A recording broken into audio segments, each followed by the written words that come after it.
Setelah Gojo mati, pertempuran yang terjadi di Shinjuku rupanya tidak berakhir sampai di sana. Saat itu sesuai kesepakatan, Kashimo Hajime turun ke medan tempur seorang diri.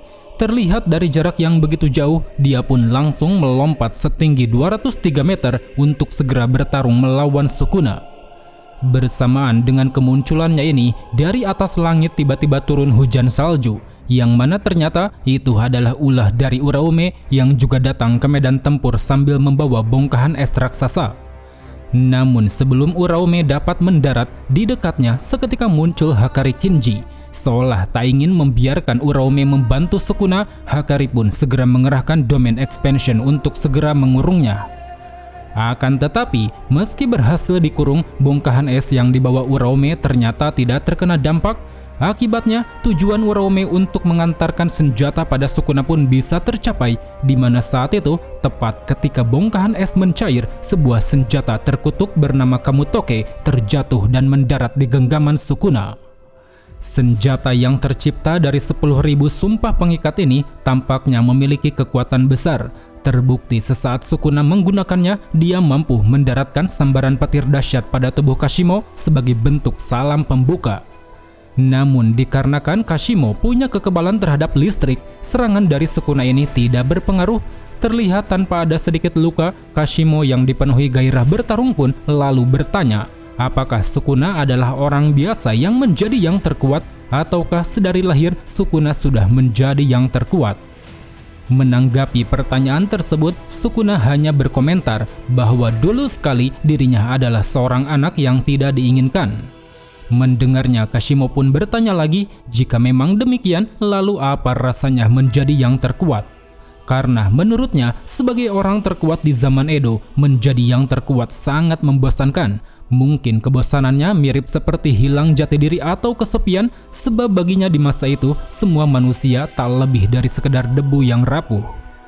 Merespon ungkapan tersebut, Sukuna hanya tersenyum. Seakan ingin membungkam omong kosong Kashimo, dia pun menyuruhnya untuk maju agar bisa tahu rasanya menjadi yang terkuat.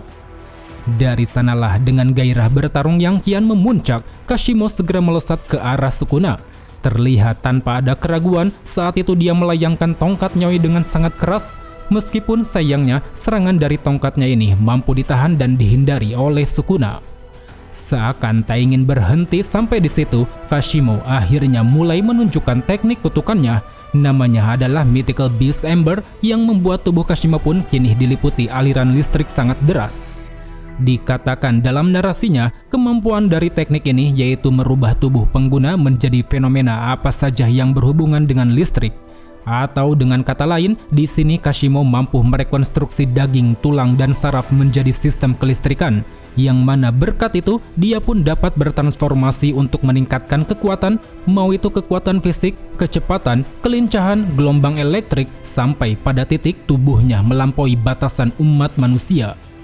Itulah kenapa teknik Mythical Beast Ember hanya bisa digunakan dalam satu kali seumur hidup.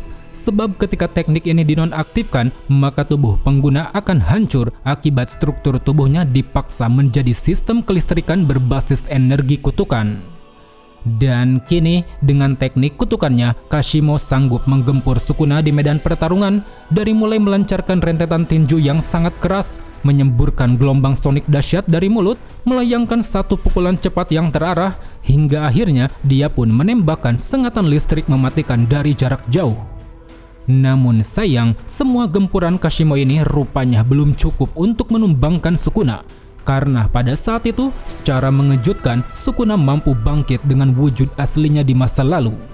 Entah bagaimana hal itu bisa terjadi, tapi dalam narasinya disebutkan bahwa dia melakukannya melalui cara inkarnasi, yang mana itu artinya ada kemungkinan jika saat ini jiwa Megumi sudah mati dalam kegelapan.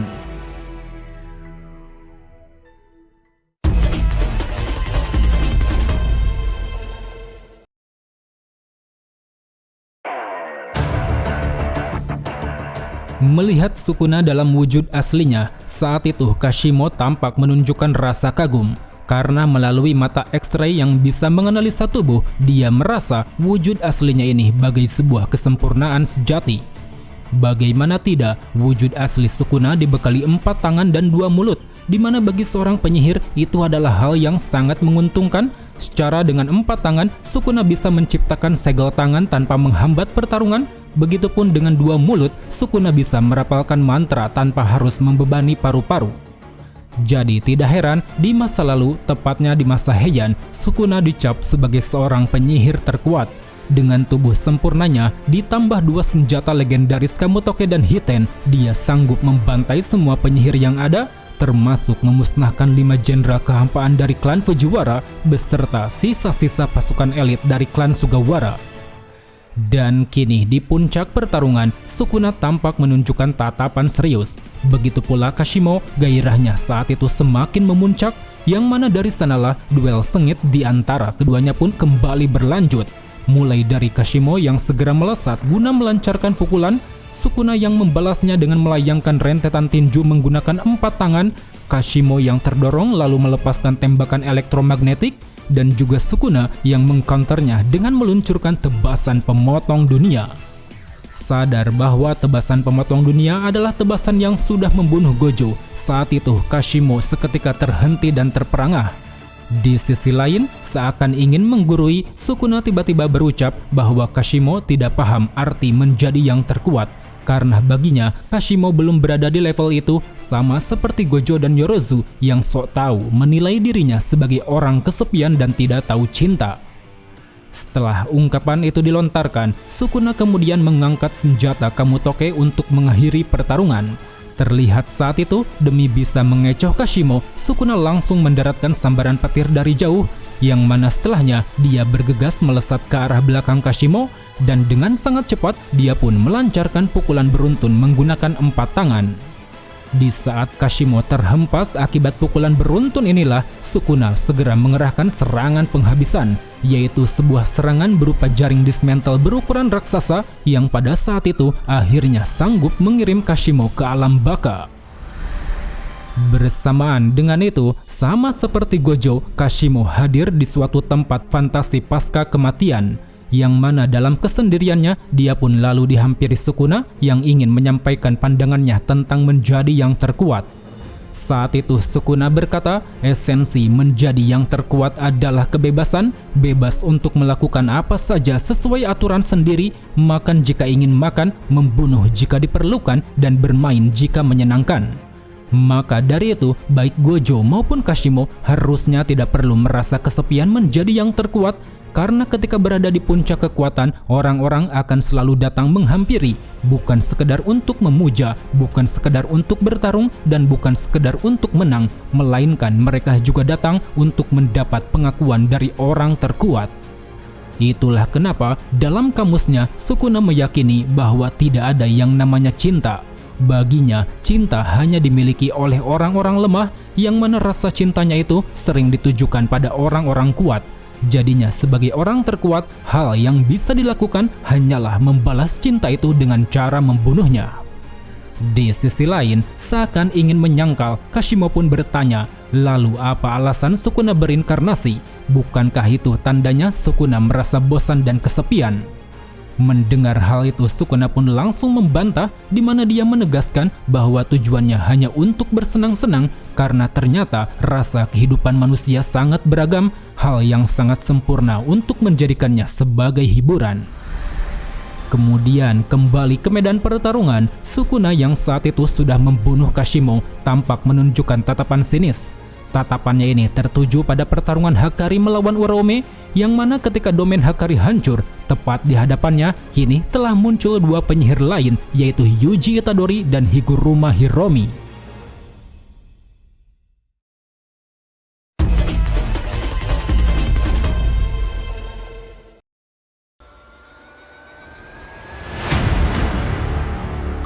Pada chapter ini, kita ditunjukkan dengan keadaan yang terjadi di tempat lain, tepatnya di sekitar koloni Danau Gosho, di mana saat itu seorang penyihir inkarnasi tengah berlari sambil menunjukkan kekesalan pada Kenjaku.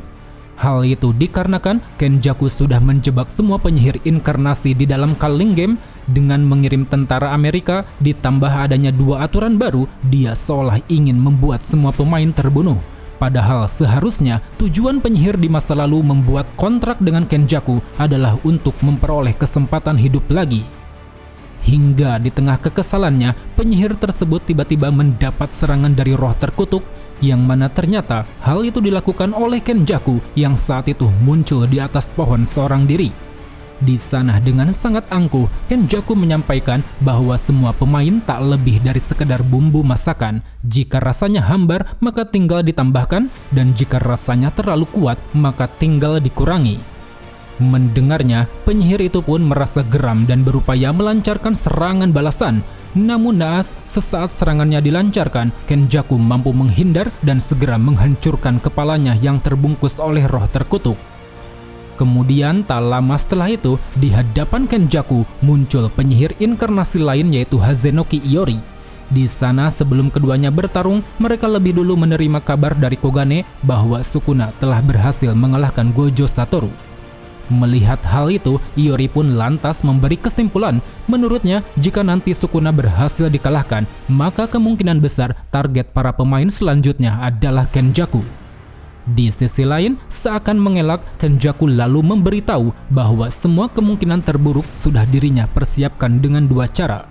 Pertama, yaitu menanamkan benda terkutuk kepada penyihir inkarnasi dan penyihir yang dibangkitkan. Hal itu dilakukan agar dia bisa melacak lokasi keberadaan mereka. Jadinya di saat Sukuna masih membuat kekacauan, dia dapat membunuh para penyihir yang tidak terlibat satu persatu.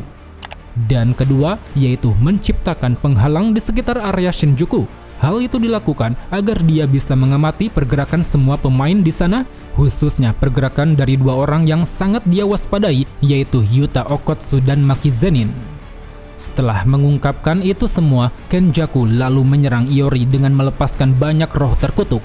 Terlihat Iori yang ingin menghalaunya pun segera mencungkil gigi untuk menghasilkan ledakan dahsyat. Selain itu, Iori juga sempat mencungkil matanya untuk bisa meledakkan roh terkutuk yang menggempurnya dari arah samping. Namun sayang, aksi ledakan yang terus Iori kerahkan ini mampu diatasi oleh Kenjaku, di mana saat itu roh terkutuknya berhasil menusuk leher Iori sehingga membuat Iori pun tidak bisa menyalurkan teknik kutukan pembalik ke bagian bawah leher. Alhasil dari sana, Iori yang mengeluarkan banyak darah seketika sekarat, yang mana dalam kondisinya ini dia pun mempertanyakan apa sebenarnya tujuan Kenjaku.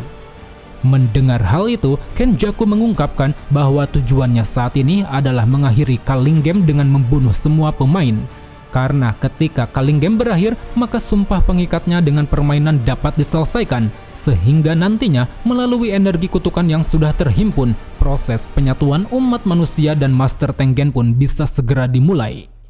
Entah apa yang nantinya akan tercipta, tapi di sini Kenjaku berucap bahwa itulah alasannya melakukan semua ini, di mana dia hanya ingin mengetahui sesuatu yang belum pernah dilihat sesuai dengan arti kehidupan yang tak lepas dari rasa penasaran. Kemudian setelah Iori mati di hadapannya, Kenjaku tiba-tiba merasakan adanya penyihir yang keluar dari Shinjuku, yang mana setelah diselidiki, ternyata penyihir itu adalah Takaba Fumihiko yang kini sudah muncul di hadapannya. Meski terasa janggal karena Takaba datang sendirian, saat itu Kenjaku langsung mengerahkan serangan roh terkutuk. Terlihat serangannya ini pun mampu mendarat pada tubuh Takaba hingga membuatnya tersungkur menciptakan lubang jalanan.